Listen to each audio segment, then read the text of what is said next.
afternoon, good evening. Did I say good evening last week? Oh, it's so important to me if I forgot. Disappointed in myself. That's a good way to start, self-disappointment.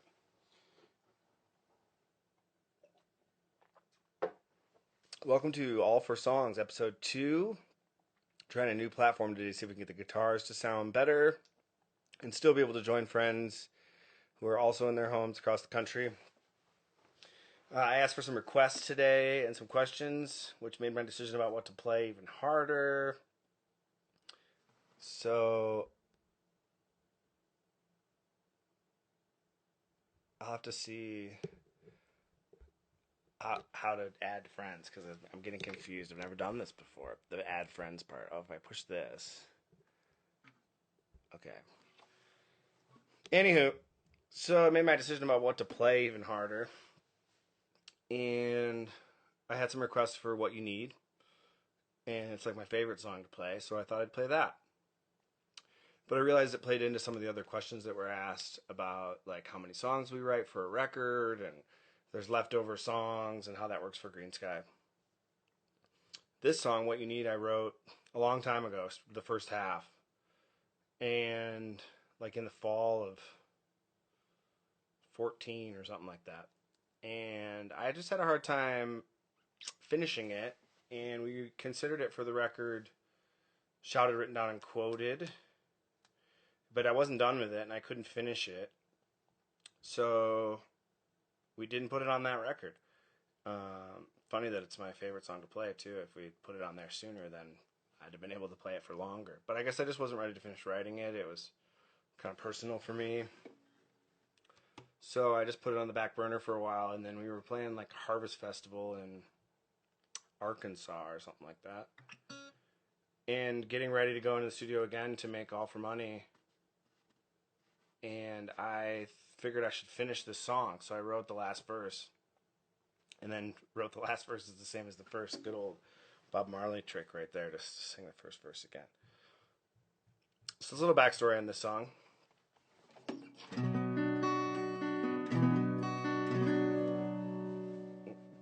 Here it is. See if I can remember how to play a guitar.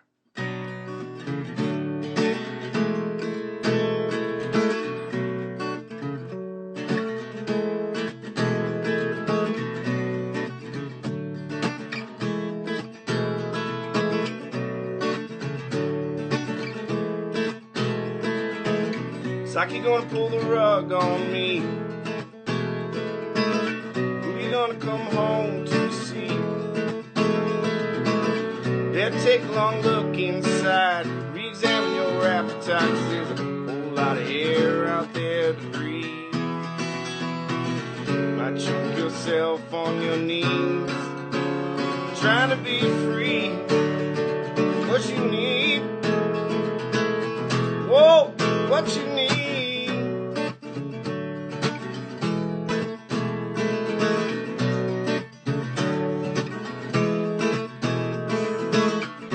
Quiet with your feet. It's always been just you and I here. But now we don't even talk. Looking for a line to walk, but never was so clear. Now who decides what is more? More or less? Less is more. Whoa, baby, more or less.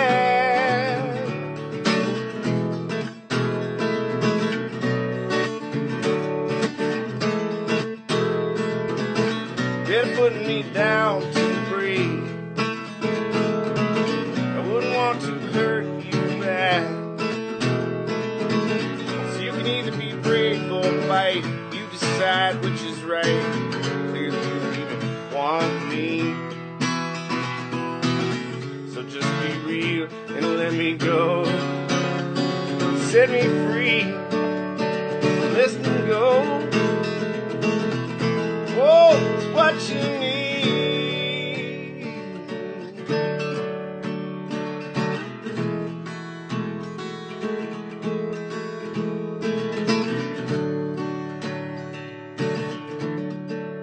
It's what you need.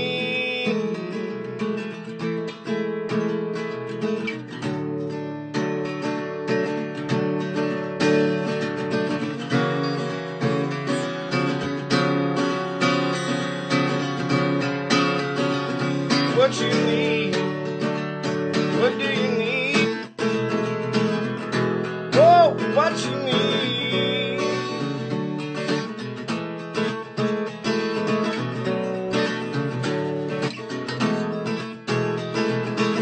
It's like you're gonna pull the rug on me. Who you gonna come home to see? Better take a long look inside. Re-examine your appetite, 'cause there's a whole lot of air out there to breathe. Might choke yourself on your knees, trying to be free. What you need? Whoa, what you need? What do you need?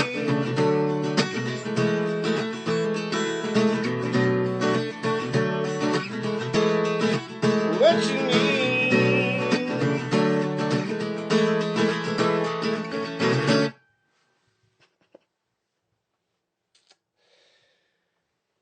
Yeah, what you need. And now I can see all your comments. I couldn't really see them before. It was distracting me a couple times because I was laughing at things people were saying. What's up, Snugs? More or less is more. That's a line I learned from a friend of mine. I loved it.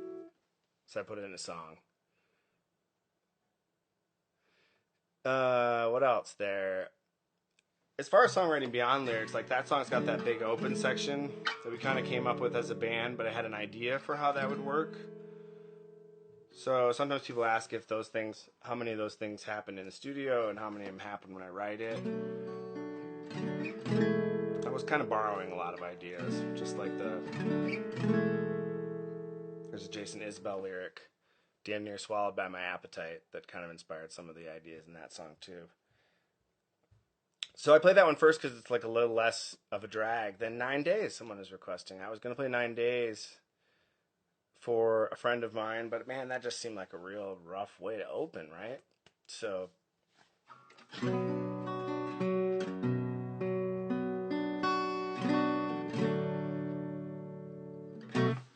9 Days I wrote a long time ago on my couch in the morning one day. No coffee. I wasn't drinking coffee for a really long time. I was having stomach problems. So I just wrote about that in a song. It's a good way to start a song.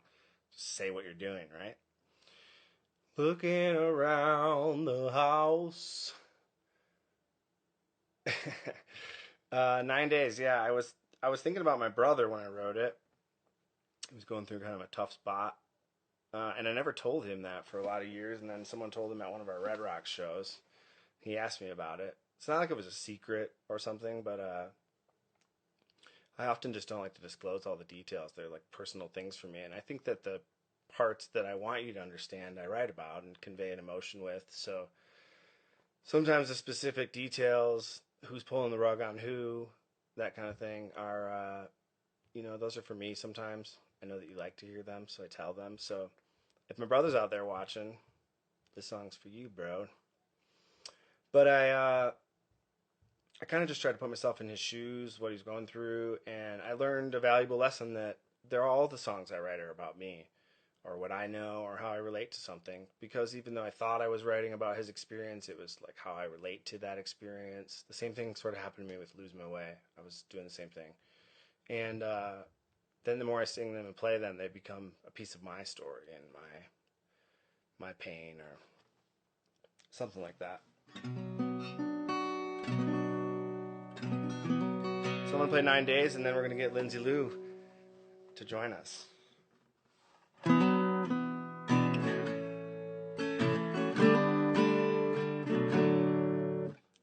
That's the wrong song. That's...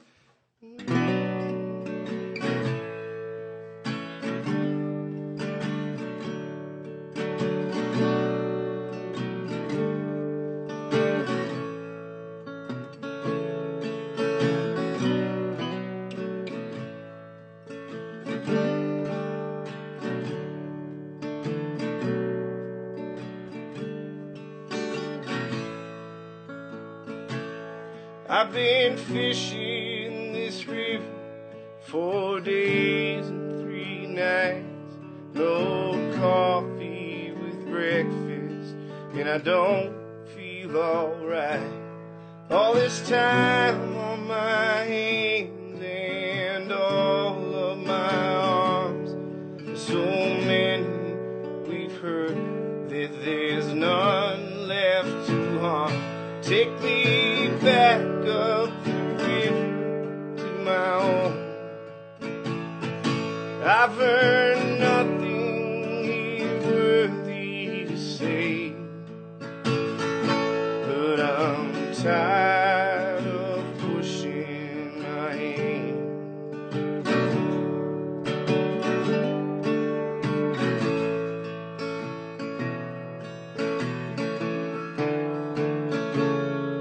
Both bought by my father, I can't seem to learn. Nothing feels like it's mine except these bridges I burn. Here I on my trouble while I try to save face. I'm behind my own self, I can't keep my own pace. Take me back down the road to my home. I've earned nothing here worthy to say, and I'm tired of racing myself.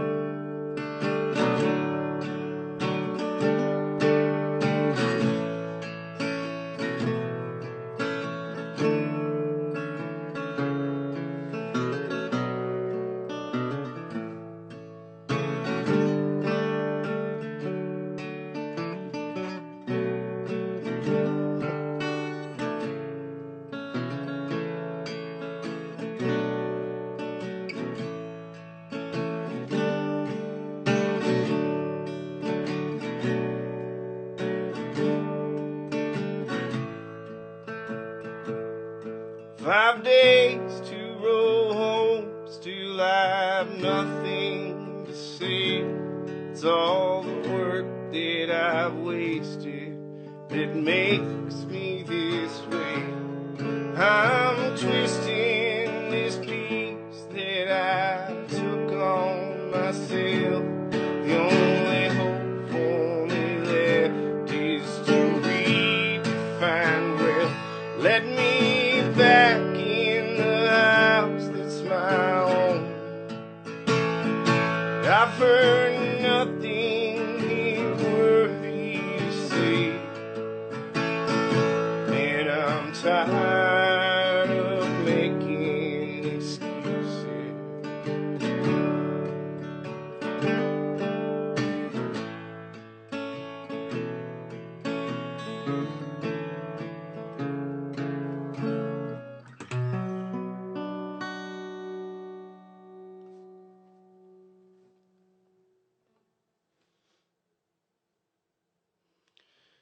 Right on. 9 days.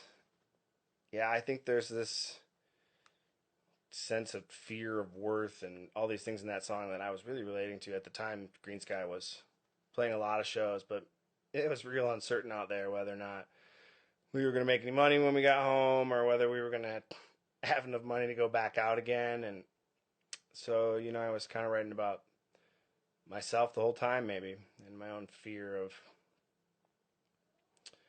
not being good enough. Which brings me to my guest, because that kind of stuff's hard to talk about while I'm just sitting here by myself looking at your hearts and claps.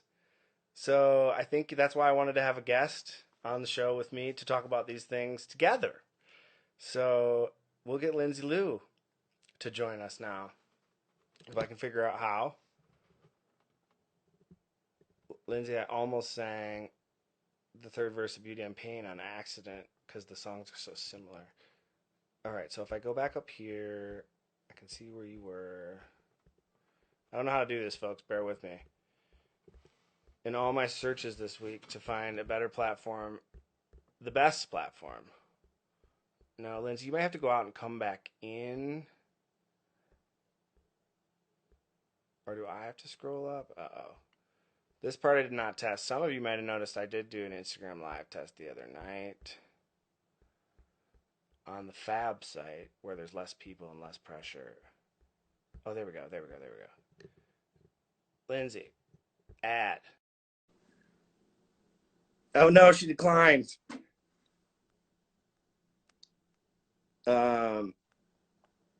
Lindsay Lou. I know Lindsay from Michigan from way back. She's a beautiful songwriter and beautiful singer. I love to play music with Lindsay Lou on stage with Greensky, and you know, maybe someday we'll do a duo gig. There's all these ideas I've had with people I want to play gigs with, and man, I got all this time on my hands to do it, but we can't get out and play any gigs. Oh, sorry for the epic delay here. There's so many comments and I just can't find the thing where it lets me add a guest. I'm trying to be real slick and give her an intro while I'm scrolling, but I probably look like a monkey right now, staring at a banana.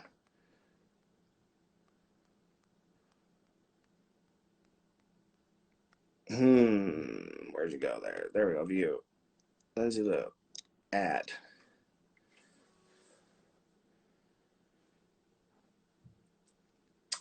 Yeah, so I know Lindsay. There you are. Like a monkey staring at a banana, hey? Well, yeah, I'm hungry. I didn't test that part. You could tell probably. Well, you know. Hi, how are you? Figure these things out. So basically, you got to scroll. The person that wants to be the guest scrolls all the way up to the top and then hits the request, which I did, but you have to be at the bottom. Okay, yeah, I started scrolling up and I missed it. I was looking for apples or bananas or some sort. All right, welcome to the show. Thank you. How are you? Beautiful songs. I'm well. Thanks. Are you on your porch? I am on my porch. I was so happy to do an afternoon thing because I've been doing all my things at night, and this is like my natural habitat, you know? So it's nice to be in the natural habitat. I joined you on my porch, and you're joining me on your porch. This is great. Yeah. Keeping it fair and balanced. Well, Lindsay Lou, the songwriter here. My songwriter memory of you, I think, will always be the record you asked me to write the review for. And I listened to it in my friend's child's bedroom that I was sleeping in at the time, going through kind of a rough time. And I put that record on and it just rocked me. I think it was like you had maybe taken a little bit of a shift in my mind on that record from away from like bluegrass that I was expecting to just this like song-based acoustic music and brilliant lyrics. And I just was like so emotionally moved by it. And I think those songs will always speak to me in that place. Yeah, that's like how songs are, right? It's like, we found a way to like bottle up these moments and these memories and these feelings so that we can hear the experience, you know? Mm-hmm. It's really cool. Yeah. I remember you were played this with us at the Wildflower Pavilion. Yeah. I feel like that was like the first time that we really connected. One of the first times that we really connected. Yeah. So that's talk a little bit about your process. You write on guitar mostly, I assume. And you know, you as a singer, I'm curious to ask you as a singer if you're, you know, like writing melodies around the chords or if you're sometimes writing melodies with your voice and then finding the chords that suit those melodies. What should you tell us about your process? Yeah, I think that a lot of times I'll have a melody in my head and I look for chords that have bits of the melody in it, you know? So like that one song, there's this song that I wrote that I have only sort of released, but I wrote it a long time ago, and it was one of those songs that like every time I sang it I just had a full-on anxiety attack, so I just couldn't play it for people for a while, you know? Now it feels fine, but that was one of them where I think the melody came to me that as the years roll by and the long miles divide us, honey, let me, like I made sure to have that 9 in there. be easy on your mind. So I'll look for, you know, I'll be able to hear maybe the way that the chords would support the melody, but then I'll look for, I sing notes that aren't in the tonic chord, you know, so then I try to find how to include those in the chords I'm playing. Sometimes Yeah, I can tell that you write melodies that way because they're so interesting and the chord movements like so creative. I had to learn to write like that. I feel like originally I didn't.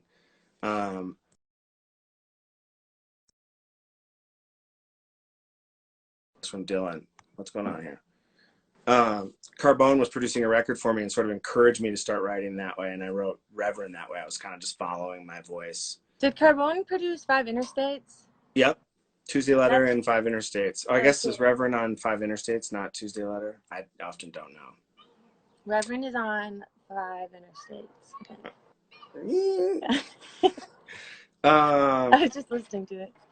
I really like that record because it's so, you can tell that like you are working with a producer in a creative role differently than you sort of evolved. You've evolved this other process working with Greg, you know? It's like more the 5 of you working things out. But yeah. Dominic, you can definitely hear Dominic on All for the Money. It's nice to have that other person along for the ride to have suggestions and just an ear, you know, like with the last couple records we've made, we get to a point where we just like, we try so many things that we don't know anymore, which is better. You know, I guess if you're given the time, we could figure it out. But when you're right in the moment making a record, you got to make those choices. Why don't you go ahead and play us a song? What are you going to play for us? Well, let's see here. Just rolled a fresh split that I was gonna spark if you depending on how long the stall lasted. But instead I'll just play you this song where I mention it. It's called Keep On Going.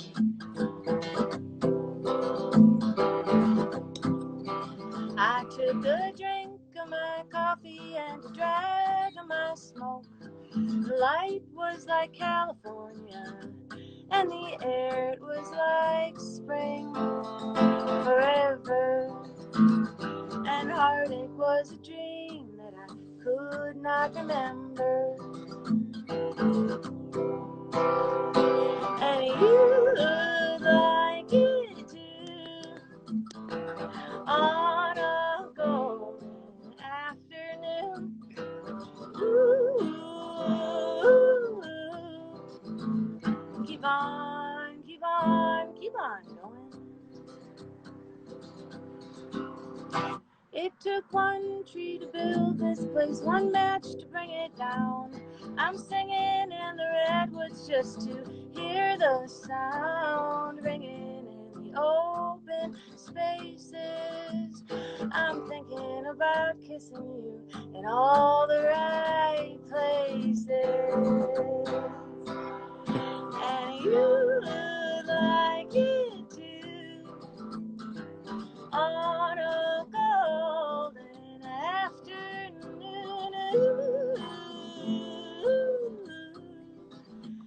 And keep on, keep on, keep on going.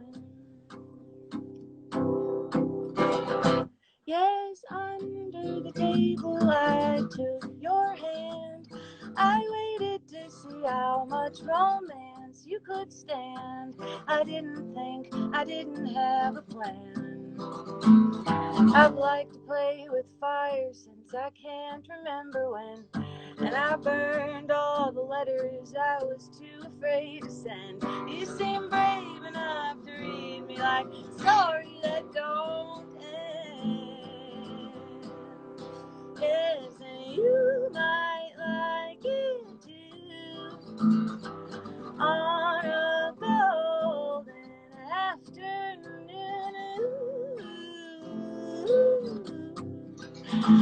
Now keep on, keep on, keep on going. Keep on, keep on, keep on going. And keep on, keep on, keep going.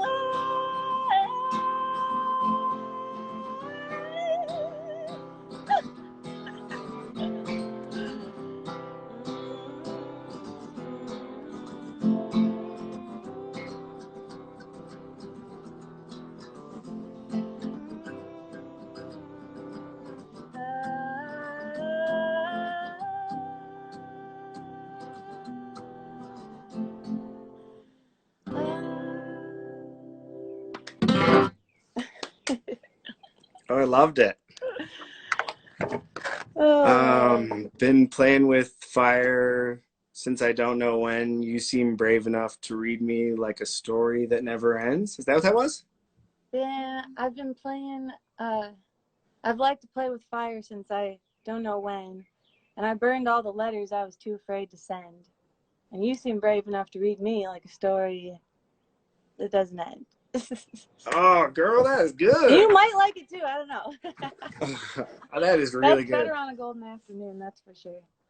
What's that is really beautiful. What is your where do you have like a specific lyrical influence, like a songwriter, literature, like what do you like what do you think started this process for you of being this kind of lyricist? Um, Interesting You question. don't have to know. Well, I just think about like the first songs that I ever wrote were like my grandparents had this piano in their basement, and I would plunk around on it. You know, my mom taught me chopsticks and heart and soul, and and then I remember I wanted to make up a song, so I just used like nursery rhymes like Baba Black Sheep and you know maybe songs that my mom sang to me at bedtime or whatever, and I started just like figuring out how to go back and forth on the chords and sing about Baba Black Sheep, just in my own way. And I think I was Remixes. probably like 5 or something, 4 or 5 or something, like really tiny. But I have a really clear memory of doing that. And then I started listening to Operation Ivy and started writing songs like, that had this um, different depth to it, Operation Ivy and the Indigo Girls. You have a punk angsty past? Oh, totally. Oh Big time. wow. Wow. I love that song. I was going to ask you too if I listened to some of the stuff you sent me, some demos, and like what happens with your band, that there's this kind of like vintage classic style to a lot of your songwriting that I think like sounds um, like reminiscent of some other genre or era, and it shifts and floats around. And I wondered like how much of that is like post writing or when you're actually writing, if you're having these ideas, or if it's more of like an arrangement thing. Do you know what I mean? Yeah, I wonder the same thing. I was talking with Peter Rowan the other day because I'm gonna have him do the same thing that we did the other day for Wind Wondergrass, and he was telling me that he feels like all of his songs and his musical identity sort of came from this song My Blue Heaven, which was released in like 1927 or 28, and then Fats Domino got it, and it got like the New Orleans beat to it. And he said he felt like that song really like sparked something in him. And like as we write songs, we kind of always go back to these motifs, sort of. And I was saying, I think that um, whenever I write a song, if I just, as it comes to me, it reminds me of like things that my mom sang to me at bedtime, like, I love you, a bushel and a peck, Oh, a my mom bushel sang and a that peck, song to me. and a hog around the neck. Yeah, totally. Just classic sounding. And Yeah, and that's the sound that I hear when I hear it in all your songs, regardless of sort of like how the arrangements or the rhythms or the like motifs of the melody work. There's something like classic there or some. It's interesting. I think that's where it comes from, is just like hearing that, and just it's all so connected. But yeah, then I bring it to the band, and who knows what's going to happen then, right? It's like, Mm-hmm.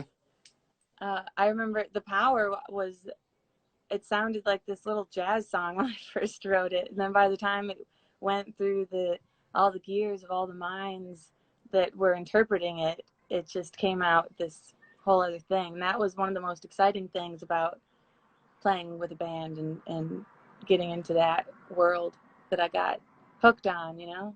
Yeah, I love that experience a lot. And the more we do it, the more I feel like I could write to it a little, like the experience of knowing where their suggestions will lead, maybe. And I'm often wrong, but it's a real inspiring part of Yeah. collaborating.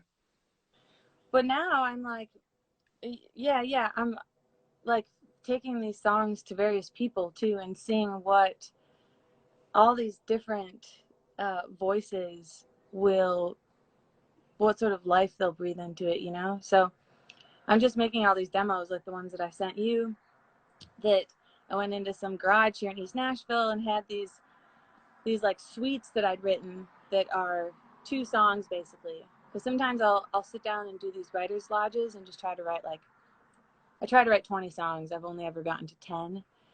But it's just like this bang bang, like, okay, that's enough of a song. It's got like a verse and a chorus and some chords, and that's a being, you know. It's like a fully formed something that maybe I'll write verses more to it later or something. And then move to the next one, and it's crazy how different each one sounds.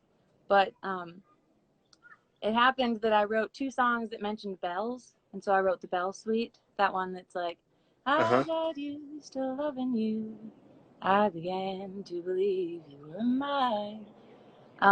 Yeah, I mentioned bells in that one, another one, so I just slapped them together, you know, Yeah. and then I taught it to the I band. was so intrigued by those songs, the way they shifted like that. It's interesting to hear you say that they're 2 songs. The other one too. All Is it called? All Iron right. Bell. Oh, all right, yeah, the all right suite. All right, sweet. Yeah, I hadn't heard that, and when it shifted to that second, I thought it was just like a second part. I was like, "Is this a bridge?" The time signature, and I was counting the time signature, and I was like so fascinated by that. I love that, like how non. For I wrote our song "All for Money" was the first thing that I tried to do like that. That was so linear and like it didn't have to be like A B Yeah, A B. right. Um, it's cool. You should consider keeping them together. Yeah, I think so. This I'm working with this producer guy, and he said the same thing that Josh said, which is that he thought the first song in the All Right Suite like wants to be its own song. So maybe I should separate them, but I've been really hesitant because I've lived with him for so long like this. It's They're cool. like conjoined twins now. I was going to ask you about co-writing. The couple things I'm fascinated with all songwriters is like how they work in a co-write because I'm not very good at it and I'm trying to learn for myself here. And how they start the process when they're not inspired. But I know that tell me more about trying to write 20 songs in a day. Billy told me you and he did that one time when you lived across the street from each other. Has there been a lot Yeah, more of that in and your I'm life pretty since you sure. live in Nashville? What's that? Has there been a lot more of that for you since you live in Nashville or just Yeah, yeah.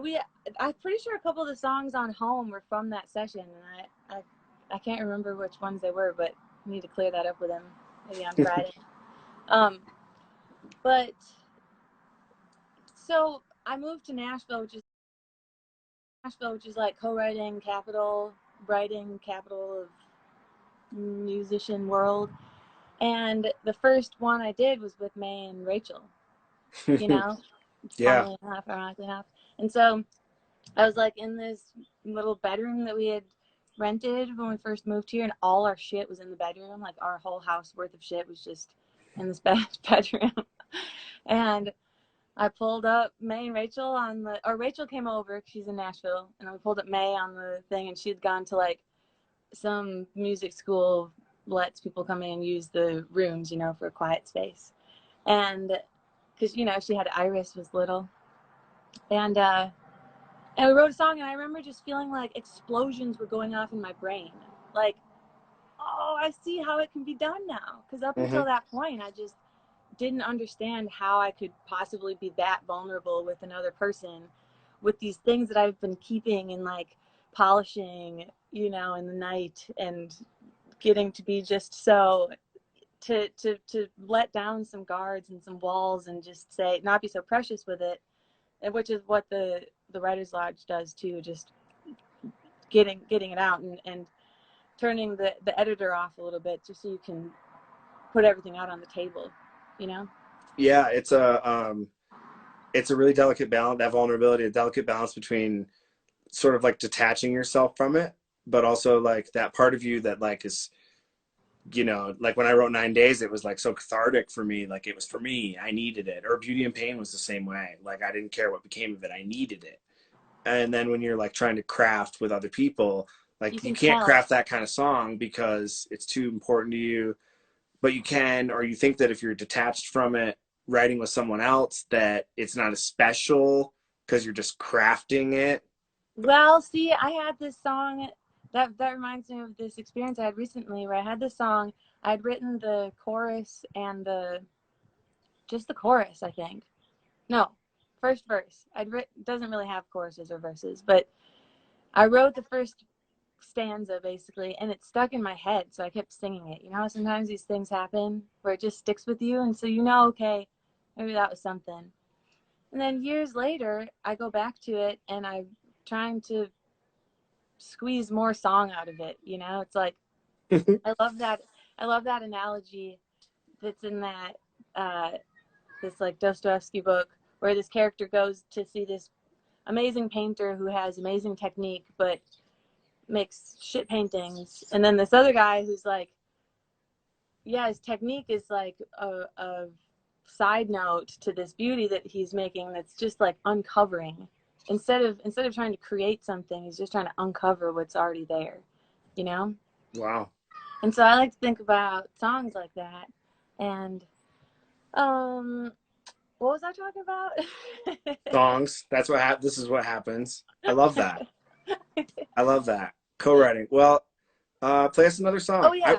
I'll play you another song. But I wrote it with I took it to Daniel Rodriguez, and he just like, it was like a vulnerable space because I kind of knew what it was about, but I don't want to like go into it necessarily. But he just like knew the things to say, of course, and his contributions to it just took it so much even closer to home, closer to what I wanted out of the song, that I was just like flabbergasted afterwards, Yeah, those are some positive co-writing experiences. And often I find, it's like when I teach a song or something like that, it's better not to say, even with my own bandmates, like musically or lyrically, not to describe it. Like I won't tell them what the chords are even, because then if they hear them wrong, maybe it adds some new color to it, or hear them differently is probably a more constructive way to discuss it. But maybe that same sort of thing happens with that piece that you had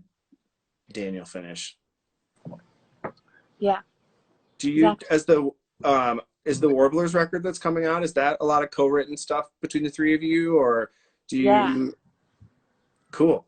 So there's one song on it that May just wrote, and there's one song on it that Rachel just wrote. When Summertime Comes is on it, and that's like an RD classic, And the rest of it are songs that some of them are ones that May had written 10 years ago, and it was a song that she played, and that she feels like there's something still there to it, but we played it for Dan, the producer, and he gave us some thoughts, and then we went back and basically had these retreats where we would just spend time with these songs and take them apart and circle what we want to keep and come up, just talk, have conversation, and as things come out and come up and relate, we write it down and till we have our whole stew there, That's ready cool. to For those ready that to don't sing. know, the Sweetwater Warblers is three songwriting women from Michigan: May Earlywine, Rachel Davis, and Lindsay.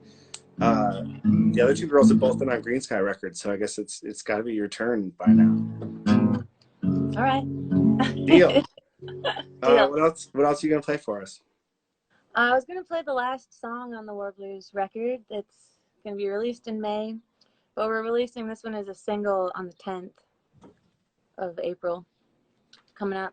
And I wrote this I was like in the UP in Crystal Falls. You ever been to Crystal Falls? I don't think so. Well, it was the summertime, and you know how the UP feels in the summer. There's this certain like crispness in the air.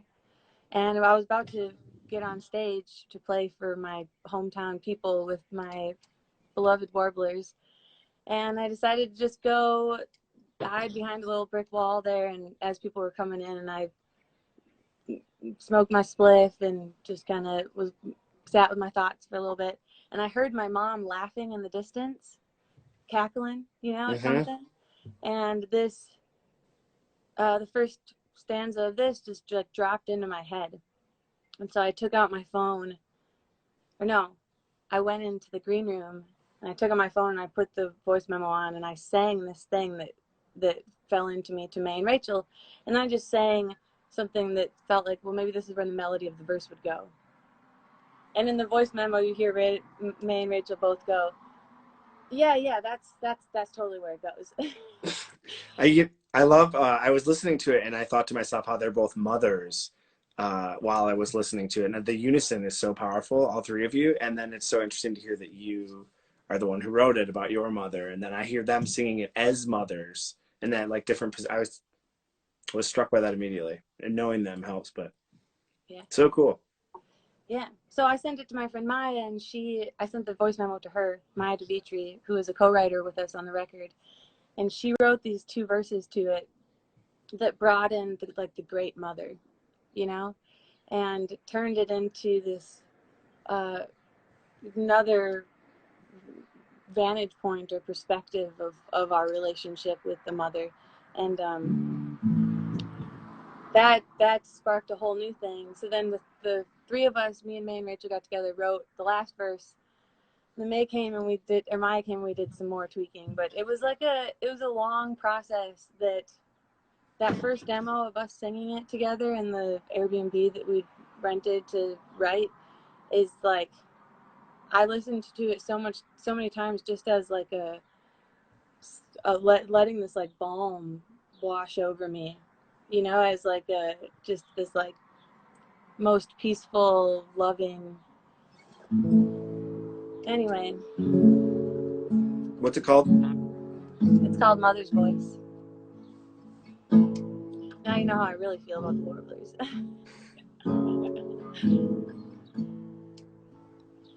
I hear the voice of my mother. I would know it anyway. Coming up from in my body, like a song that's in the air. Oh, if I could be a desert wind, I'd fly across the years. I would do anything, dry all of my mother's tears. Oh, if I could be a full moon, I would pull the tide. I would do anything, help her carry me home at night. I feel the voice of my mother, I would know it anywhere. Coming up from in my body, like a song that's in the air. Oh, if I could be eternal through the ash and bone, I would hear her heartbeat, steady as my own. Oh, if I could be a full moon, I would pull the tide. I would do anything, help her carry me home at night. Oh, if I could be a desert wind, I'd fly across the years. I would do anything to dry all of my mother's tears. I feel the voice of my mother, I would know it anywhere. Coming up from in my body, like a song that's in the air.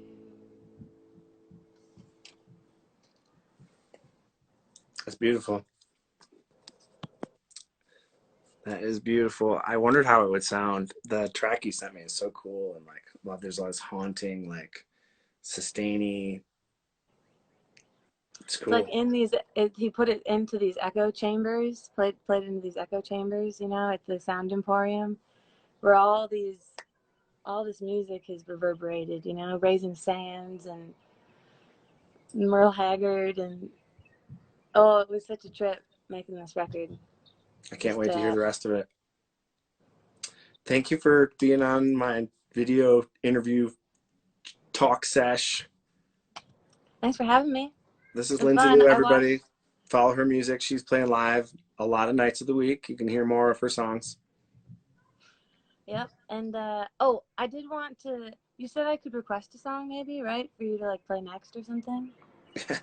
Maybe. Well, I really love the song "Burn Them." That song just like reached out and grabbed me when I first heard it. I was living in Ionia, um, and I looked for the words today just because I like to like read along with it as I'm listening sometimes. And the words that are posted on Google, like we as a community, Camp Greensky people, need to rectify the situation because there's somebody was either like really seriously burning down and took some like artistic liberties on the interpretation of the lyrics, um, or it's like I don't know, maybe somebody tried to have a computer do it, but it's totally it's I not think saying I think I've seen these lyrics, and Jay and I have joked about it before. So this is like a perfect segue. So want to be a bad guy in a silent field. yeah, I don't know. gonna need And to those, swirl them. Is it something like they're gonna need to yeah, swirl them? swirl them, yeah. But if sorrow swirls, But if good sorrows guy won't swirl, even that's it. burn them. Oh, great. I was asked about this song and gonna play it. So your request is perfectly timed and succinct. So, Good. and otherwise I probably would have messed it all up. But I I'll heard say, I was listening to a This American Life episode that's about like a massacre in Guatemala, this really awful thing that happened, and they're interviewing this guy, and he kind of says like we were trying to drink away our sorrows, but we found out the damn things could swim. And at the time, I didn't realize it was like like a Frida Kahlo quote. She said something like that once, and I think it's a common expression. But I was fascinated by it, so I wrote this song. And after I wrote it, I was on Jam Cruise, and I wanted to play it for Jay because I thought it had like a real like gypsy fruition thing going on, and I like wanted it to be a Jay song. And I tried to play it for him, but I couldn't pull it off because it was late. So I was going to play this as an intro to him and kind of talk about that This American Life thing. What if sorrows swirl? yeah. Well, it's a great line, and I just noticed when you shaved your beard, I thought about this song about how you said you'd probably cut your hair and save your beard, but Save you the did the beard. opposite. It was the opposite. And when we played it on stage and I had no beard, I was like so freaked out I was going to mess it up. I was like, and then I was like, maybe I should flip it. But every time I flip anything on stage, I totally just drop the ball. Because there's like this muscle memory thing that happens for these lyrics where if I'm thinking about them too much, I lose it. I have to just like sing. Mm-hmm. So I'm going to play this and then we'll have Jay. Thanks, Right. Lindsay. Thanks for having me. Love you, buddy.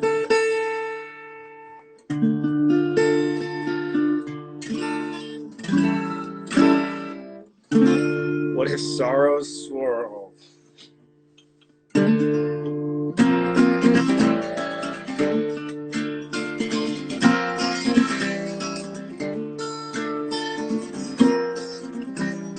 I want to be a bad guy in a silent film, lit up by candles in the space between the shadows.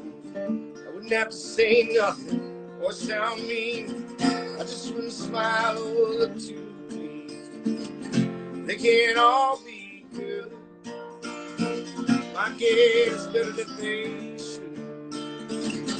What if sorrows swim? Oh God, only burn them.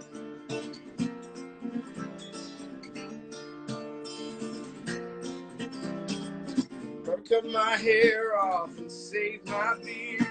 Stop wearing white and keep nothing clean at all. Oh, what a relief from the pressure to just be hated and learn that being bad ain't nothing but pleasure. They can't all be good. My guess better than they should. What if sorrows swim? Good God, won't need burn them.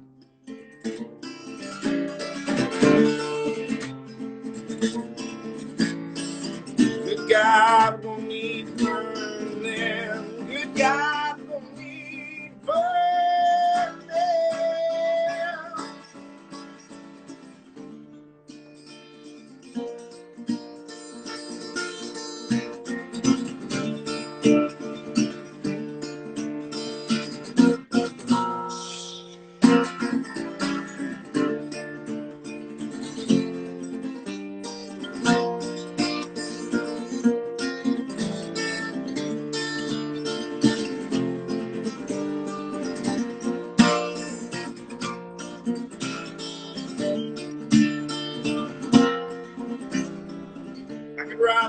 worse guys turn up like good ones, then I'd file the money, never have to worry. Maybe give it all away for a reason to steal, another chance to keep from leaving still. They can't all be good. My guess better that they should. What if sorrow swings? Good God, don't need burn them. Good God, don't need burn them.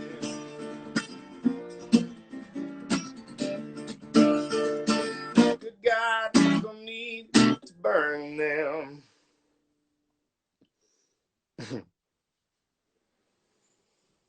Right on. Yeah, that one, when I wrote it, they can't all be good. My guess, better that they shouldn't. Shouldn't. That was like a hard thing to convey. And I knew it would get misinterpreted, but it's pretty important for the meaning. So just so everyone knows, it's better that they shouldn't. It means that bad things need to happen to make you stronger. What Bro, up, Jay? what's up, dude? Wasn't that a great segue? I'm so glad you requested something. That was an amazing segue. That was absolutely amazing. And what a great just show you got going on here, dude. And I loved everything about that. This is fun, right? I was thinking today, I hope that people continue to watch this so I can continue to do it, or that friends of mine would be willing to do this whether or not people are watching or not, because I'm enjoying the hell out of it. Right. No, I would totally do this whether people are watching or not.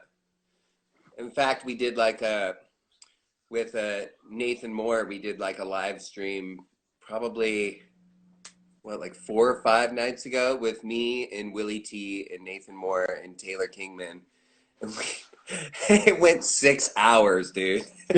My goal for this was to be 60 minutes at first with 2 minutes, and I see we're gonna not make that again. But I got nothing to do. Juniper's taking a nap, it sounds like. So exactly, it's like that's what's funny. It's funny nowadays when I check my email or something, and they're like, "So and so wants to do an interview. What's your schedule look like?" I'm like, completely open, awake, asleep. I gotta do this show with Paul on Sunday. Other than that, pretty free. Yeah, I'm thinking now. I listened to a bunch of new Fruition today, and when I wrote "Burn Them," I thought it had this like gypsy swing kind of thing that like your band made me think of back then. But nothing I listened to today is like that at all. It's all like experimental. I remember you writing that and playing that on Jam Cruise. It was. And you were like, dude, I wrote this song. I kind of hear you doing it. I'm thinking about giving it to you. And Anders was like, no, we're not doing it. That's not happening. And what's funny is I think I had just written Labor of Love, which I wrote thinking about you guys specifically, especially because the chorus of that song, when it does the, and if you break down, brother, to me, that's like a total Greensky move, just building this boom, boom, throbbing thing. And so, I had written that, wanting it to be a song for you guys to play. And you were like, I got this song, and I think it'd be cool for you guys to play. And what's funny is I ended up playing Labor Love, of course, for the band and management, and they're like, "You're not giving that to Paul." we both got that. That must have been right after that tour, because we did. Yeah. I'm being a bad host here. For those that don't know, this is J. Cobb Anderson from the band Fruition, and I think right before that we did the fall tour where our vehicle broke down and you wrote that song. But we did 40 dates together. Oh yeah. And that picture you posted earlier, where I'm all teary-eyed. We had just been in, it was the last show. And it was. We were singing, these eyes, these eyes, I've seen a lot of love, but they're never gonna see another love I'll live with you. And we just bonded so hard. Yeah, totally. And what's funny is, so the next records that came out, the title track was Sorrow's Swim, and obviously from Burn Them. And the title track of our record was Labor of Love. So they were both the two songs that we were going to give to each other. We inspired greatness of each other. We did. It's weird. Oh man, What happened? the songs. I don't know how well the Beatles thing I always think of, and it seems kind of relevant to this somehow. Right. It was the earlier in our friendship. We didn't know each other that well, and I was at Northwest String Summit and had just had this great jam with some of the guys from Head for the Hills, and we all had the same tuned instruments. And then, for lack of any knowledge of fiddle tunes or bluegrass from myself, I started this thing where I was just playing all these Beatles songs in the key of G. Yeah, we were doing Beatles. And then you joined us, Yeah. and it was like hard for you to play the songs in the wrong keys because you knew how they all went already. Right. And I knew a bunch of Beatles songs in G, so I was like, okay, let's have you done this one yet? And you're like, oh man, forgot about that. So and I was like, do fun. any one, you just do it in G so that your ear gets all intonated. So that was when I was like immediately impressed with how good your ear is, like, and how awesome of a musician you are. It's been great to play music with you over the years and have you come play my songs with me and give them new life with your interpretations of them, and also hear how your songs have grown and changed. What's your quarantine writing process like right now?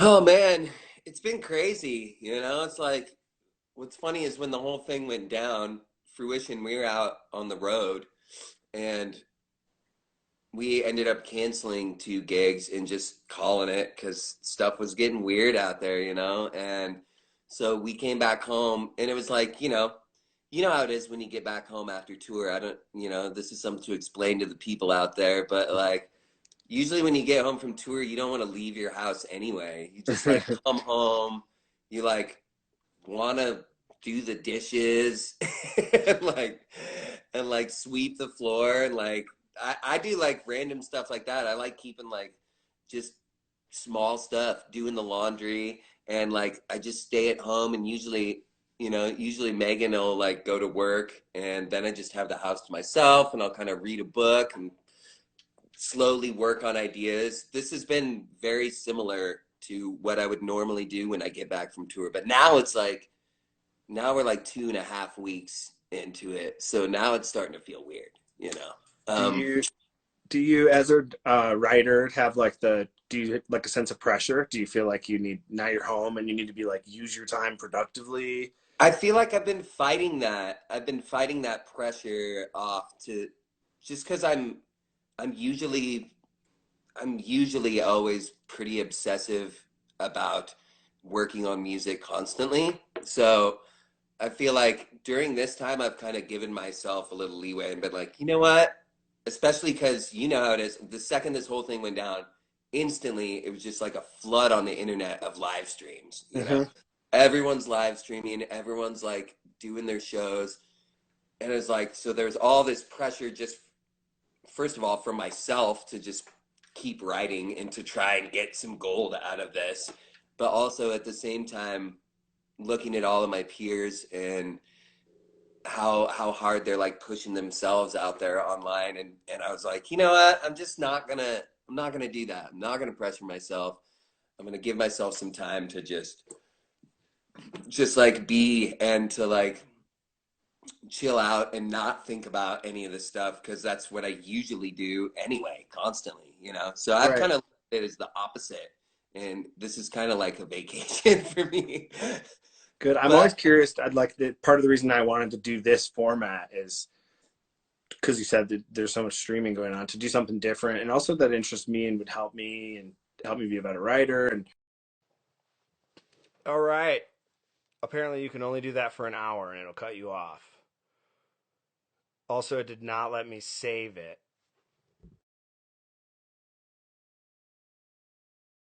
Do that for an hour. I have just now learned. You also can only... There's Jay. Yeah, I did all these test runs last night or the other night to see. Apparently you can only do an hour. I know. That's what Megan just told me that. Oh, man. And I did a bunch of test runs the other night, too, to try and learn how to save the live video afterwards so that I could post it on other platforms and have it, because I think this is really neat. And it wouldn't let me do it because it must have been too long. Oh So everybody who no. was watching that didn't save, so this is it. You have 24 hours to watch the first half or tell your friends to, and we'll Oh continue. man, that was so good. That first half was so good, man. Hearing that last song that Lindsay wrote, oh, it's so man, I was getting teary. Just Yeah. really nice. So yeah, the pressure to write, right? You know, and Yeah, it's like that's that thing that we can do right now too. You can't go out and play music with anybody else, so it's like, right. you know, the business side of what we do is like, well, the only thing you can do is get in your room and write some songs for when we Yeah. come back. And you're like, shit, pressure. That's not how creativity works, but it kind of No. does. And that always interests me with other writers. I remember you told me you were writing a song a day for a really I long time.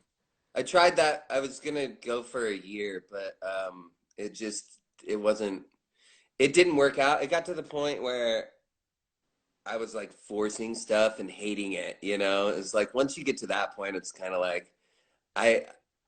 To me, there's no point in continuing past that. But for a while, it was really good as a disciplinary type of exercise, just to like get my mind back into the gears. Because I used to like at least do 3 songs a week, and I did that for years. Like I used to just write at least 3 songs a week. Sometimes it'd be 3 songs in one day. Sometimes it'd be a song 2 days later, 2 songs. You know, it'd always be different, but it was usually like 3 songs a week, and I did that for years. And then I got to this point where I was kind of, you know how it is as a songwriter, you constantly change. You're constantly trying to find new methods to like to write and new perspectives and new anything, you know, just there's different ways of looking at it and different ways of approaching it. There's so many angles that it's like that's what's great about it. It can be really refreshing to find all these new angles to write, like different ways to do it. And for me, when I was younger, it was a lot easier to just like when the flow was happening, get it out.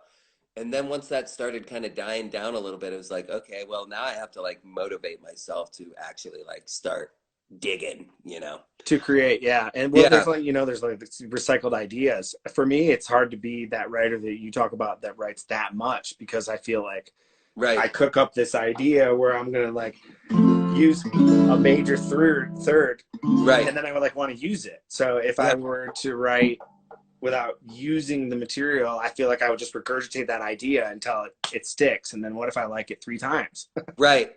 See, something I noticed that when especially back in the day when I used to like write 3 songs a week, when I'd sit down to like try and write, there were so many times where I'd come up with an idea and I'd be like exactly what you said, where you're like, oh, I love this major third. And and then I'd sit there and try and write on it and nothing was happening. So I would just like record that bit, put it aside and try a completely different like approach. Then I'd be like, all right, let's try this minor waltz. You know, it's like completely flip the script on everything and see if something comes out of it. Um, that was the kind of that's the kind of stuff I still like to do. If I'm sitting on an idea for too long and trying to write and it's not working, I just like in my mind it's better if you just give it a break and let it Mhm. breathe and then try something completely different because a lot of the time the thing I think we overlook a lot as songwriters and artists is like we have this desire to create something um something really sweet and valuable, something with some gravity to it. And but at the a lot of the time, our ideas of the things that we want can like overshadow the beauty of the things that we could create in that moment. Um, if we just like let go of all the stuff, all of our perceived ideas of what we should be doing, it's more of a just like, where am I at right now, actually? And you can surprise yourself the more you like take off those layers, where you're actually at can be completely different than where you thought you were. Yeah, I totally understand what you're saying. In my writing, I often think I have two writing styles, and one of them is like this really musically creative thing where I have like an idea about how to use like a tone on the scale, or like a different meter for part of the song, or some just like really creative musical idea that's not 1-4-1-4-5. Right. And then when I write those songs, I don't feel as lyrically creative. And then when I'm writing the song that's just the same song I always write, Yeah. I'm like forced to be really lyrically creative, because that's the only thing that makes that different than hundreds of other songs that exist. Right. Yeah, I totally get that. And that's interesting too, because some of like the best writers you're like, or some of our favorite writers, a lot of the time you can be like, they're doing that same song that's their vibe, like what you were just talking. That's like the Paul Hoffman waltzy slow song thing, you know? Yeah. But like there is, you know, of course there's more than one side to you though. I always think of your songs like you're like an anthem writer, bro. That's what I always feel like. Gonna take a night, you know, like, Awesome. everything is like awesome, like choruses. Whoa. Like you're like the Bruce Springsteen of the fucking like, I'll take that, bluegrassy man. newgrass world. I love that. Why don't you play a song for us before we go any farther with talking? I'm going to play a song. I have this like sweet baritone guitar, acoustic guitar, that I bought a while ago, just as kind of more a writing tool. But it's like, it's a super fun guitar to play, because since it's a baritone guitar, it's like kind of in between a bass and a regular guitar, you know? So I've been like kind of writing. I've written a few songs like during that time where I was trying to write a song a day. I like got a baritone guitar and started messing with it, and this is one of those songs that I wrote during that time. And it's a song that's it's funny because it's like a love song, but I just love the groove of it. Like, this is another thing I've been doing especially when I was doing the song a day thing. I just write the song, record it, and not play it or think about it, and just let time pass and see if it comes into my head. Like, and then usually if it does enough, I'm like, okay, that's a good song. I think I should play it. But I haven't played this for anybody because it's on a baritone guitar and it's hard to find uses for that. Anyways, here we go. A premiere here on the live. Yep.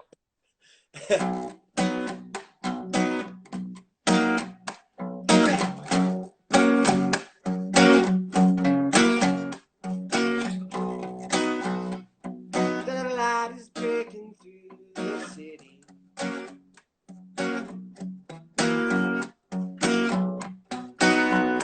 Oh, the light is shining on the glass.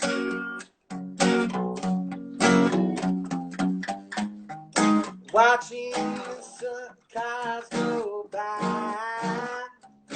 Wonder where they're going. It's gonna be cold tonight. I can tell by the way that the wind is blowing. But if I could be anywhere,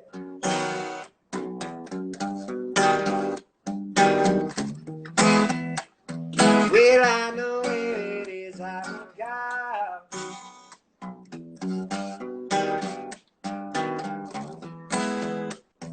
The only place that I wanna be,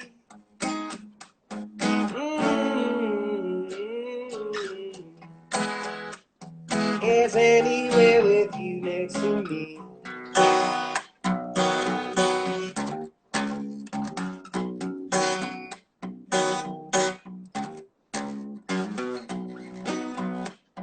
It's noisy in the street today.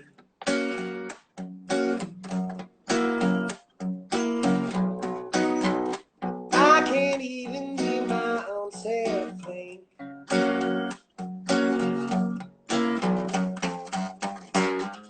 Seven sirens blasting past, pounding in my head.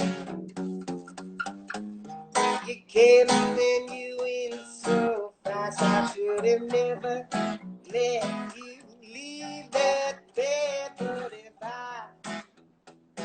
if I could be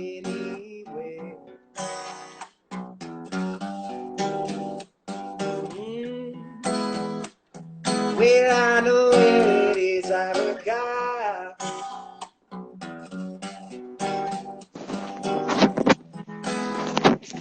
The only place that I wanna be.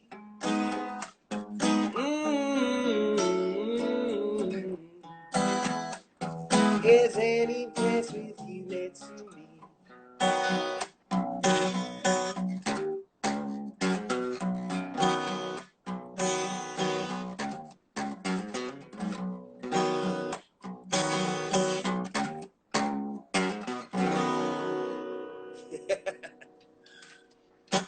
Yeah, That man. one's just all about the groove, you know? I just love the little... I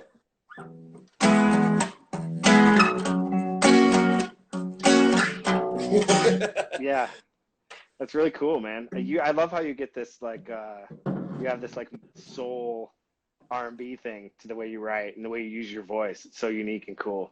Thanks, bro. Thank you. And the way you use chords too, like often I'm listening to your music and I'm like, what the hell was that shit that just happened? It's like I need to start stealing some of your tricks, man. Dude, I don't even know what they are. Please do steal. But if you gotta figure them out, then Yeah. your idea. Yeah, once you figure them out, tell me what they are.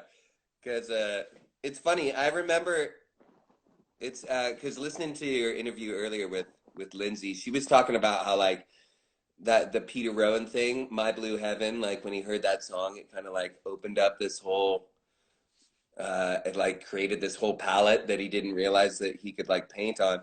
And which, first of all, I absolutely love that song, and I'm glad that she said that because I had no idea that like Peter Rowan, that would be like the song in his head that like opened up this thing.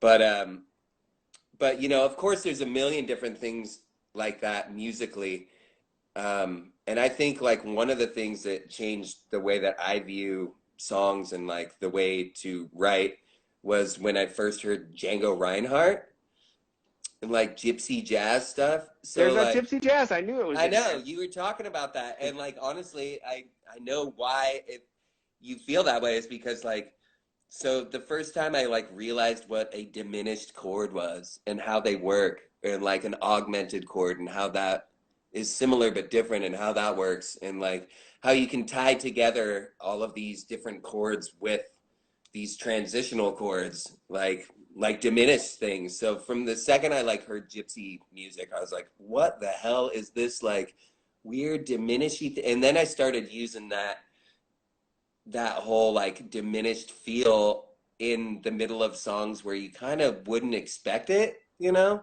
Mm-hmm. That's like the thing I think that adds to the gypsy quality that you might think of the Fruition stuff, because every now and then there's like this, you know, you add that weird little feeling.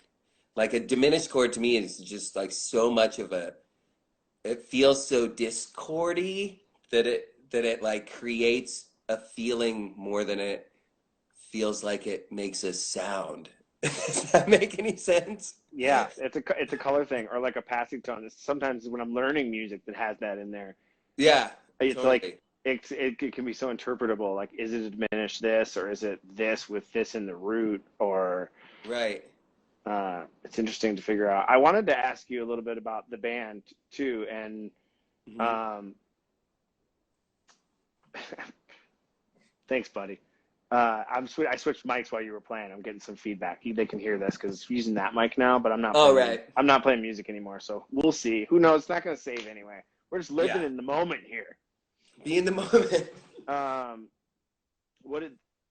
What it's like to be in a band with all the songwriters and how that's affected you in your writing through the process, like.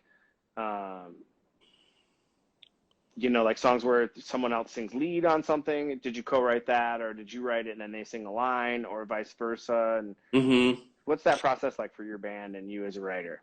Man, you know, for us as a band, we've kind of always been pretty solo when it comes to the writing process of our songs.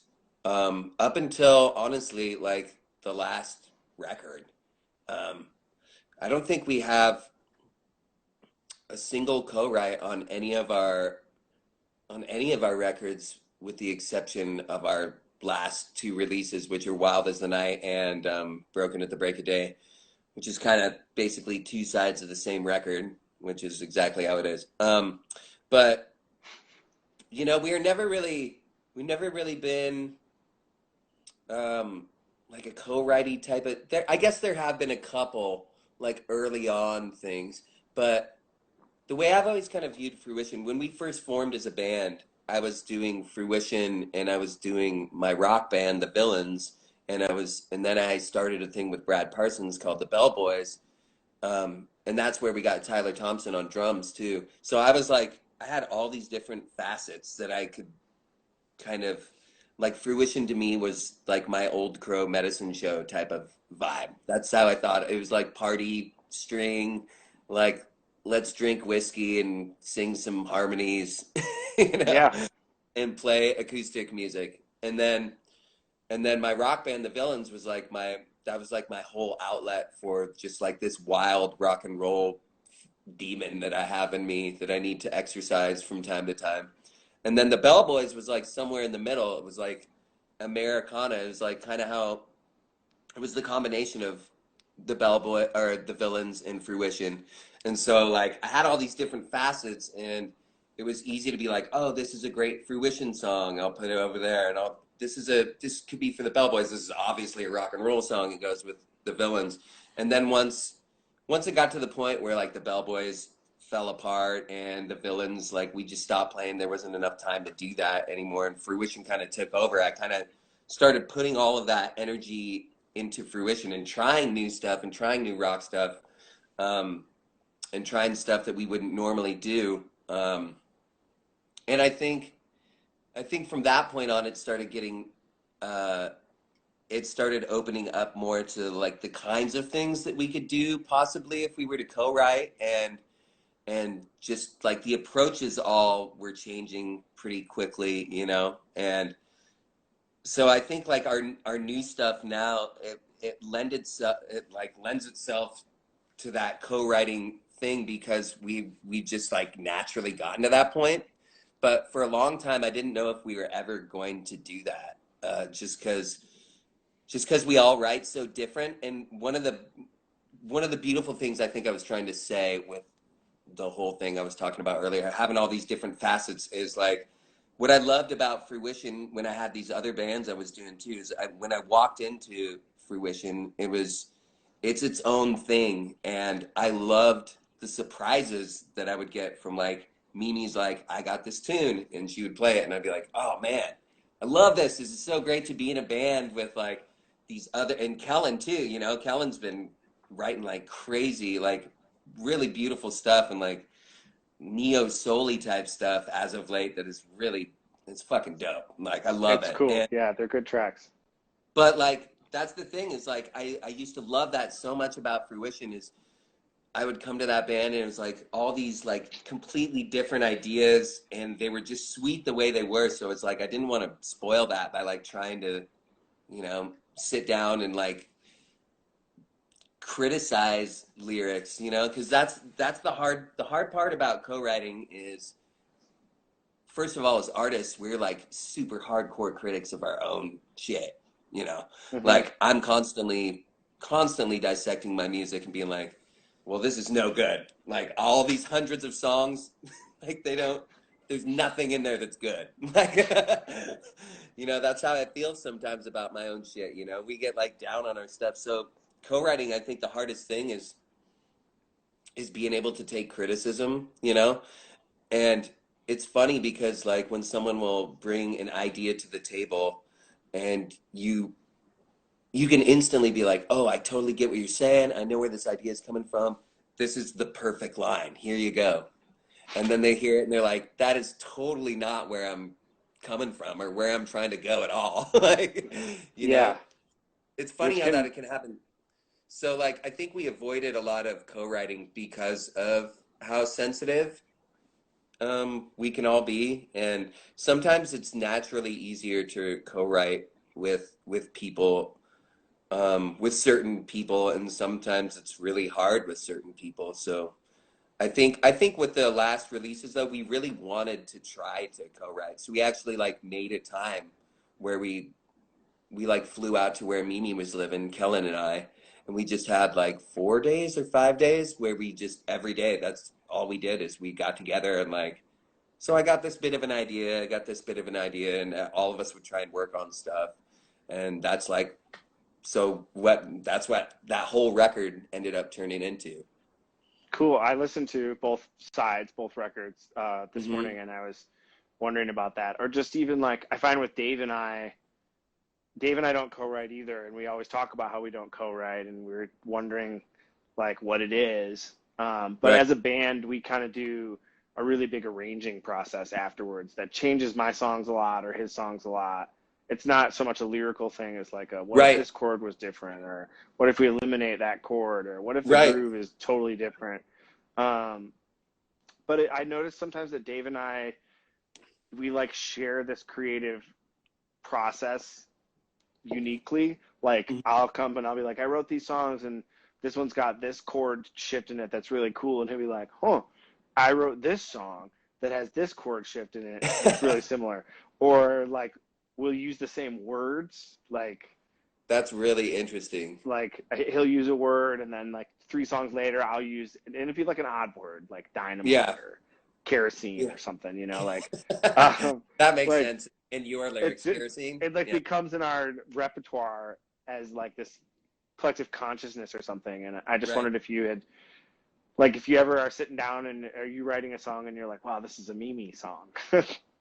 Or yeah, something. totally. In fact, so I think the only song that we have ever done where someone has written the song and someone else sang lead on was on, I can't remember if this is on Labor of Love or what record it's on, but there was a song I wrote called Death Will Come Knocking at Your Door. Yeah.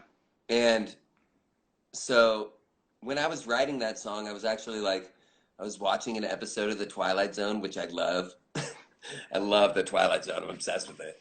And it was just like, there's this episode where this dude is like just about to be hung from the gallows. And I just like was playing this riff. And then I started like singing and coming up with this whole thing. But I was honestly thinking like, I want to hear Gillian Welch like sing this song. Like something about the like the feminine energy. I was like feeling like the feminine energy like would work really well with this song about death. Like maybe it's because I mean who knows why, but like, you know, of course we all come from ladies, so it's like the feminine is usually the, you know, giver of life, and it's like to be singing about like the end is, I think it adds some gravity or something. I don't know, something about it was, you know. So I was like, I wrote this song and I finished it, and then we were like going to record. Yeah, it's on Labor of Love, and I had already had enough songs that like I was singing lead on, and we're like, well, what are we gonna do? And I was like, man, I think this song would sound great if Mimi sang it, and she did, and it just turned out fucking awesome, you know.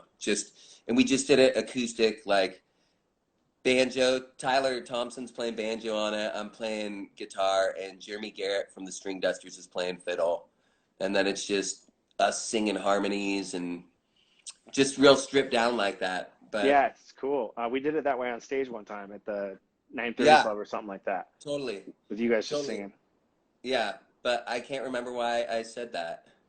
I was asking if you had ever written, like if you're writing and think it's the other singer. Oh, right. The only one I've ever done like that is I'd Probably Kill You. And I was just about to ask if you, cool. When I wrote that, I like the harmony was so important to me because it's got like a weird chord movement thing, major 6. Like just like you. The harmony is like brings out the colors and the chord characters, and it like had to be there the whole time. And I asked Dave if he would sing it, and then I would sing harmony the whole time. And then he was like really weirded out by it because he's like, "What is this song? I'd Probably Kill You? You want me to sing this? Like, oh man, I love it. What is this so about, man?" That's so good. I love that song. So good. Thanks, dude. You want to play us another one? Sure. Man, I don't even know what to play now. I can't wait to see what you decide. I'm such a schizoid when it comes to my music because I can never fucking decide on what to play. Should I play another on the baritone or should I play one on the regular? Your world, man. My world, damn it. I think I want to play another baritone one. Let's see. This one I'll probably mess up, but it'll be fun. Let's see.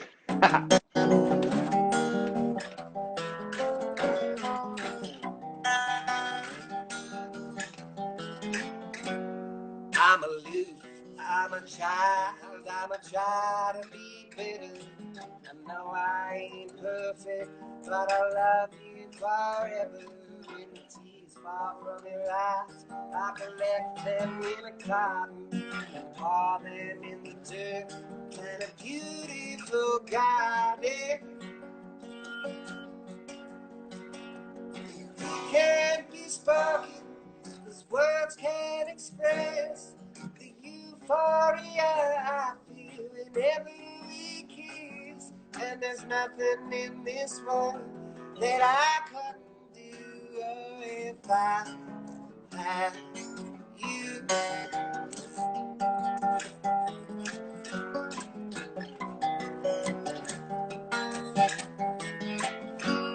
Sitting right there on the road, just flying across the river, swift in the mountains, swift as a sliver. And the whole time I'm dreaming of my one true love. It's down there in New Orleans with all the brass and the buzz.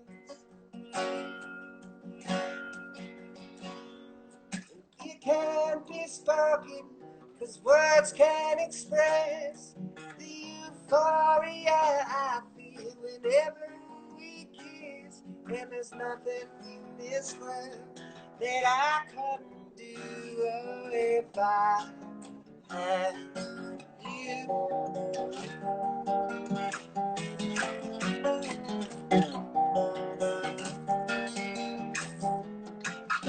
So let me break down those walls, we'll stack them in a pile, we'll burn all the pieces, and we'll dance round the fire. And I'll always be yours, and baby you're mine. We'll go down so sweetly like a soft summer night.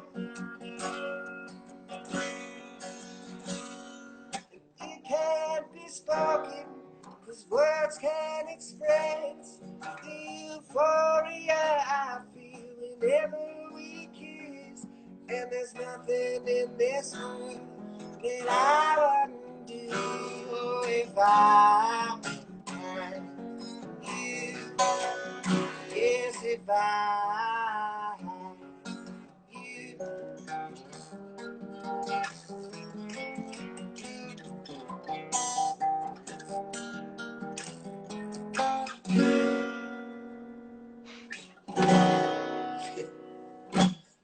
Diminished chords. Yay! Yay, diminished. Diminished. Nice use of the word euphoria. Thanks, man. The euphoria I felt. Euphoria. Cute. Dude. Thanks so much for chatting with me and singing for me. And Man, for I all love these you people. so much, Paul, and I hope you're staying safe out there, and I miss your face in person. I can't wait to see it in person. Me too, man. I miss you. This was nice to reconnect and you. hear some songs. Yeah. Can I request a song from you? Lindsay got to.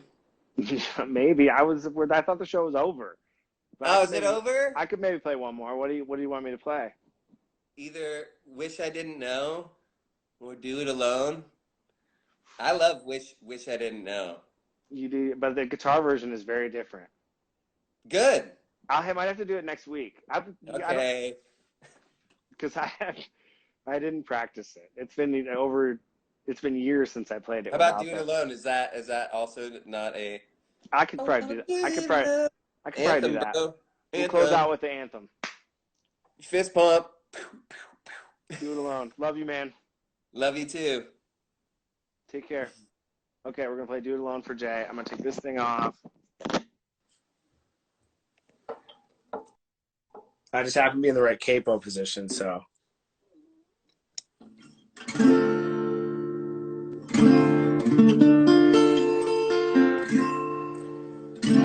Okay, thanks for listening, y'all, to a lot of discussion about songs and songwriting. Thanks to Lindsay Lou and Jay for joining me in my basement today. So here we go. We're going to play Do It Alone.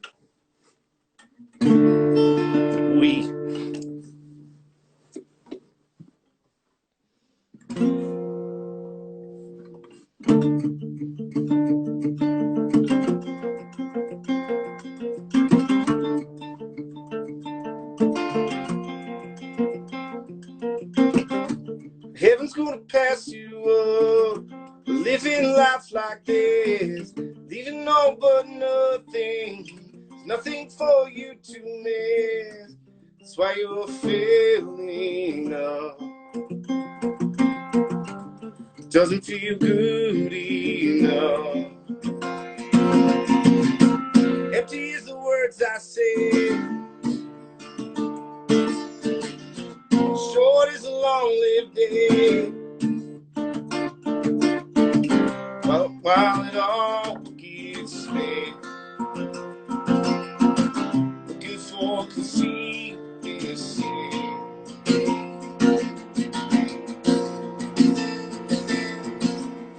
Hollow as a handmade fist, if you won't get for it, mercy doesn't hide and wait for suitable punishment. What is left won't pass,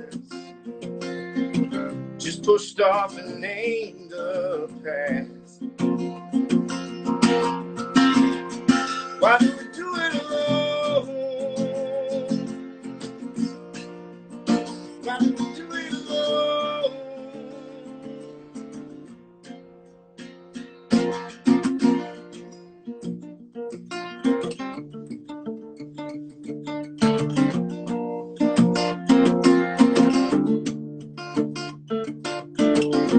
Probably you can take too much without feeding what you lack. And when everything else is lost, too tired to bring anything back, who can come and fix this lack?